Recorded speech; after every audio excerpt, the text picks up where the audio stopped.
Saya ingin menceritakan suatu kisah yang mengubah hidup banyak orang di seluruh dunia. Ini bukan dongeng,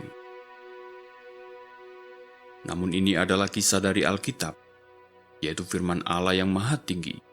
Karena itu, cerita ini benar dan dapat dipercaya.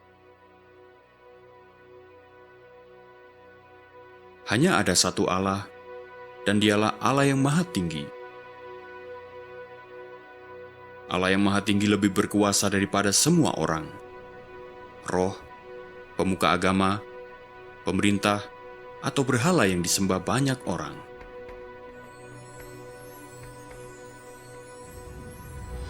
Ia sudah ada sejak semula, sebelum segala sesuatu ada. Ketika Allah menciptakan, Ia hanya berfirman, dan semuanya jadi. Ia menciptakan segala yang ada di bumi dan di surga.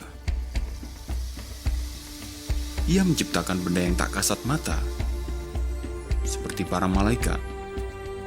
Malaikat adalah roh yang indah, yang menyembah dan melayani Allah di surga. Allah juga menciptakan benda-benda yang dapat kita lihat, matahari, bulan, bintang-bintang, bumi, segala tumbuhan dan hewan. Akhirnya, Ia menciptakan seorang laki-laki dan perempuan seturut gambarnya. Ketika Allah menciptakan segala sesuatu, Ia berfirman, "Ini sungguh sangat baik." Allah menempatkan laki-laki dan perempuan itu di taman yang indah. Setiap hari mereka berjalan-jalan bersama-sama dan memiliki hubungan yang erat dengan Allah dan dengan satu sama lain. Allah menyuruh mereka merawat taman itu dan menikmati semua yang ada. Ia memberikan kepada mereka satu perintah yang khusus. Ia berfirman, "Kalian boleh makan buah dari semua pohon di taman ini. Hanya ada satu pohon di tengah taman yang tidak boleh kalian makan buahnya. Jika kalian makan buah dari pohon itu, kalian akan mati." Hubungan laki-laki dan perempuan itu dengan Allah dan hubungan mereka satu sama lain sempurna. Allah menciptakan kita untuk memiliki hubungan seperti ini dengannya dan dengan sesama.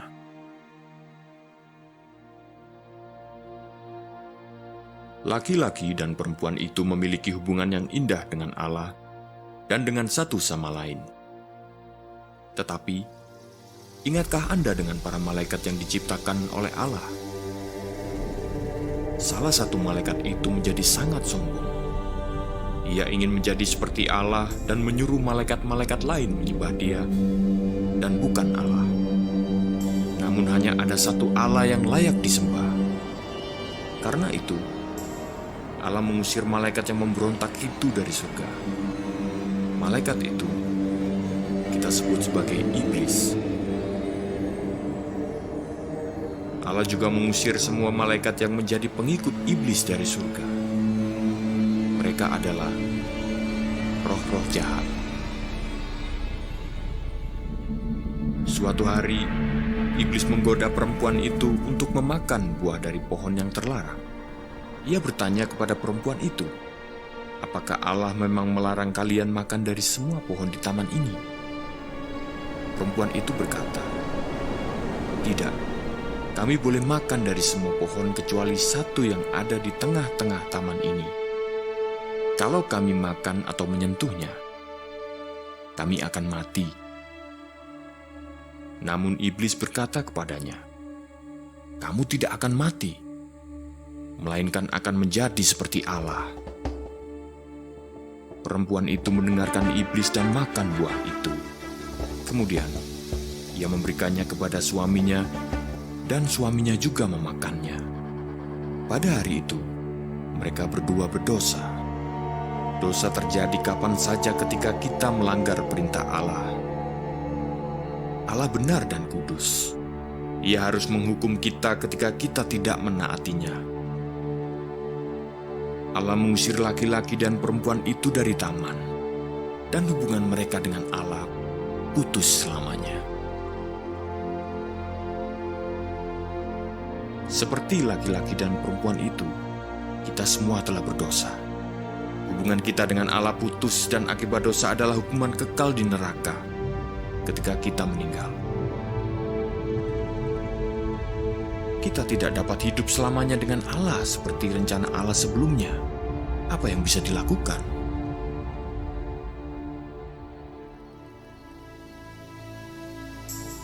Dengan berlalunya waktu, orang-orang di bumi semakin bertambah.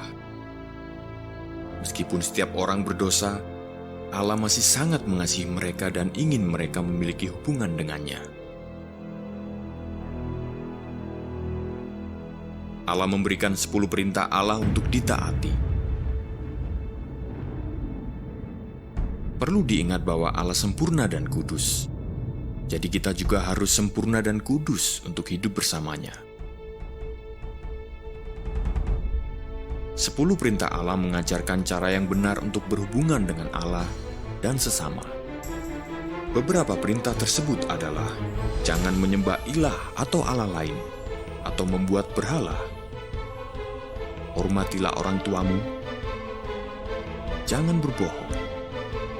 Mencuri. Membunuh.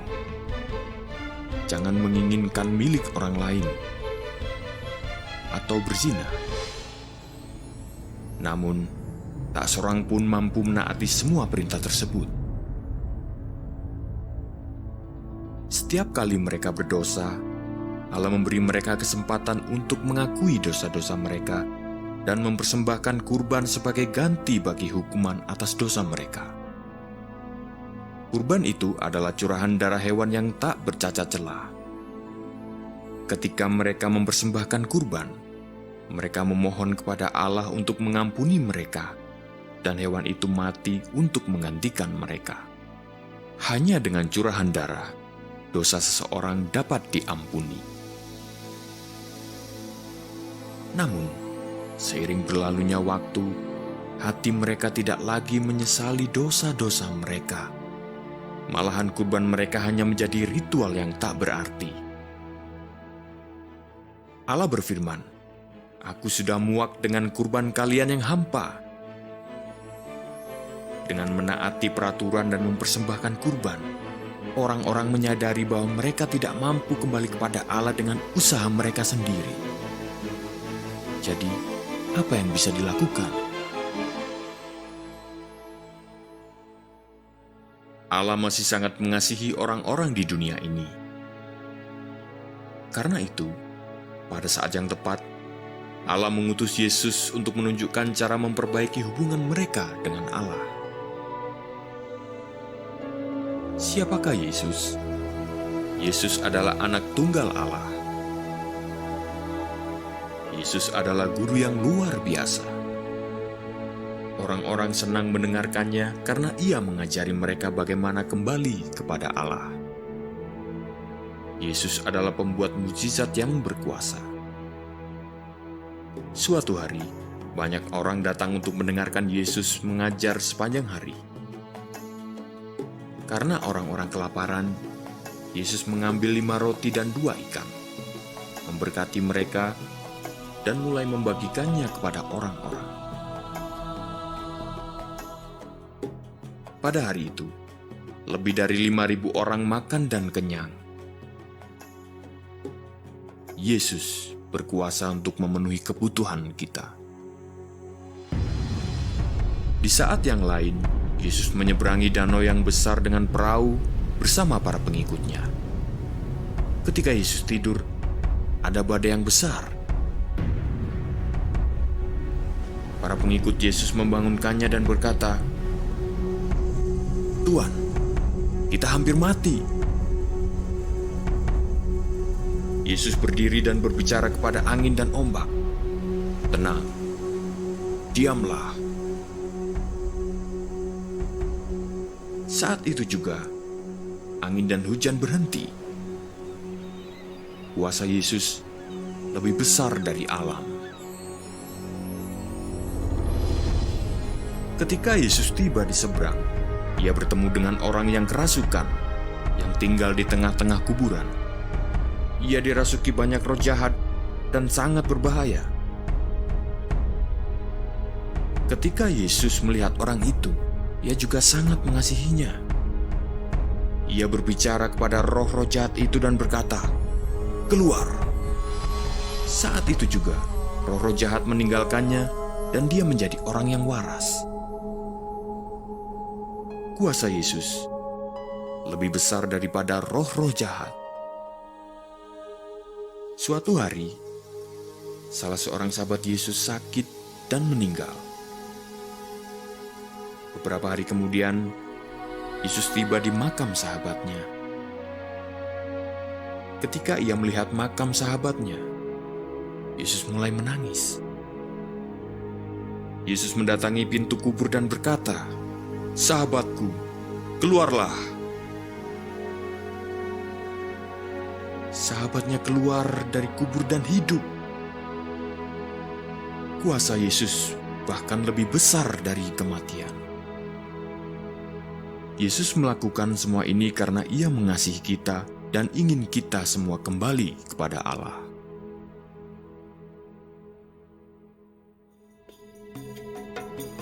Yesus adalah anak Allah dan guru yang luar biasa, serta pembuat mujizat yang penuh kuasa.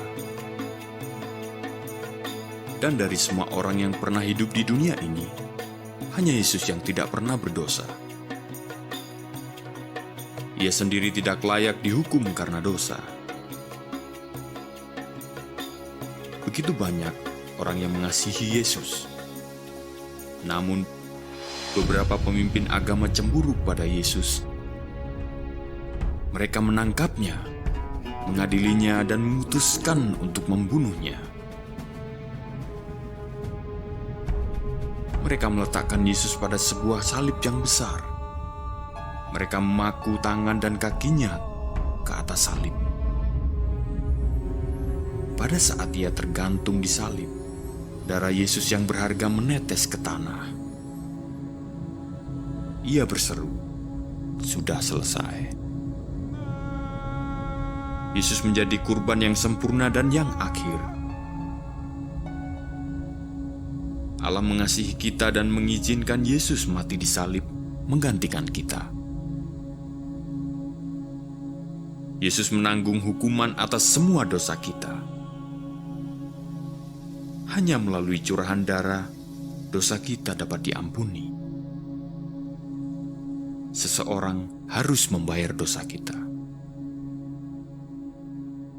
Sesudah Yesus mati hari itu, sahabat-sahabatnya mengambil jenazahnya dan menaruhnya di dalam kubur yang terkunci. Namun, ceritanya belum berakhir. Pada hari yang ketiga, Yesus bangkit dari kematian dan selama berhari-hari menunjukkan kepada banyak orang bahwa Ia hidup kembali. Ia membuktikan bahwa dirinya adalah anak Allah. Kemudian, Ia kembali kepada Bapa-Nya di surga. Yesus menggantikan hukuman kita dan sekarang menyediakan jalan bagi kita untuk kembali kepada Allah. Hanya Dia yang dapat menunjukkan jalan kembali kepada Allah. Ketika Yesus masih di bumi, Ia bercerita. Seorang pemuda berkata kepada ayahnya, "Berikanlah kepadaku bagian warisanku." Pemuda itu pergi ke negeri yang jauh dan menghambur-hamburkan uangnya. Sesudah uangnya habis, dia melakukan pekerjaan yang paling hina, memberi makan babi. Suatu hari, dia sadar. Ia berpikir, semua pegawai ayahku mendapat cukup makanan, tapi di sini aku sangat kelaparan. Aku akan pulang kembali kepada ayahku dan berkata kepadanya, "Ayah, aku telah berdosa terhadap surga dan terhadap Engkau. Aku tidak layak lagi untuk disebut sebagai anak-Mu. Tolong jadikan aku sebagai salah seorang pegawai-Mu." Jadi dia bangkit dan pergi kepada ayahnya. Namun ketika ia masih jauh, ayahnya melihat dia dan dipenuhi oleh belas kasihan kepadanya. Ia berlari kepada anaknya, memeluk dan menciumnya. Anak itu berkata kepada ayahnya, "Ayah, aku telah berdosa terhadap surga dan kepada ayah. Aku tidak layak lagi untuk menjadi anakmu." Tetapi ayahnya berkata kepada para pelayannya, "Cepat, ambilkan jubah yang terbaik dan kenakan kepadanya. Kenakan cincin di jarinya dan sandal pada kakinya. Mari kita berpesta dan merayakan. Karena anakku telah hilang dan sekarang telah ditemukan kembali." Kita semua seperti pemuda tersebut. Kita semua telah berdosa dan meninggalkan Allah Bapa kita. Tetapi, seperti pemuda itu, kita bisa kembali kepada Allah. Kita semua harus meminta pengampunan atas dosa-dosa kita dan kembali kepada Allah untuk memiliki hidup yang Dia inginkan bagi kita sebagai anak-anaknya. Yesus berkata, "Akulah jalan dan kebenaran dan hidup. Tidak ada seorang pun yang datang kepada Bapa kalau tidak melalui Aku." Bersediakah Anda mengizinkan Yesus membawa Anda kembali kepada Allah?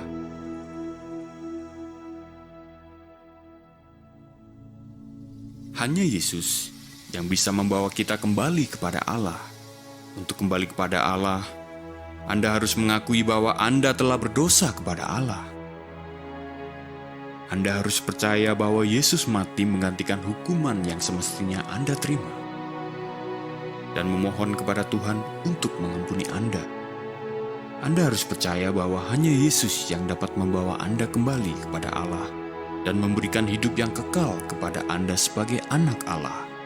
Sejak saat ini, Anda harus mematuhi Yesus sebagai Tuhan Anda. Alkitab menyatakan, "Karena begitu besar kasih Allah akan dunia ini, sehingga Ia telah mengaruniakan anaknya yang tunggal, supaya setiap orang yang percaya kepadanya tidak binasa, melainkan beroleh hidup yang kekal." Anda bisa datang kepada Allah seperti pemuda itu, yang kembali kepada ayahnya sambil berkata, "Ya Tuhan, aku tahu Engkau mengasihiku. Aku telah berdosa kepadamu dan aku menyesal. Aku percaya pada Yesus sebagai kurban yang sempurna untuk menanggung dosaku. Ya Tuhan, tolong ampuni diriku. Aku dengan senang hati bersedia mematuhi Yesus sebagai Tuhanku sejak saat ini. Terima kasih atas anugerah hidup baru dan kekal sebagai anak-Mu." Bagaimana jika Anda berseru kepadanya sekarang?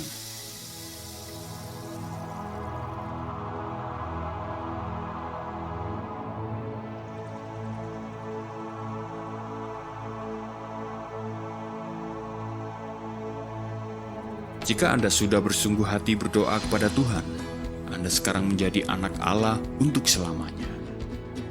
Allah ingin Anda memberitahukan kepada orang lain bahwa Anda adalah anaknya. Rencana Allah tidak hanya ingin membawa Anda kembali kepadanya, tetapi juga keluarga dan teman-teman Anda melalui Anda, supaya hubungan mereka dengan Allah dan sesama dapat dipulihkan.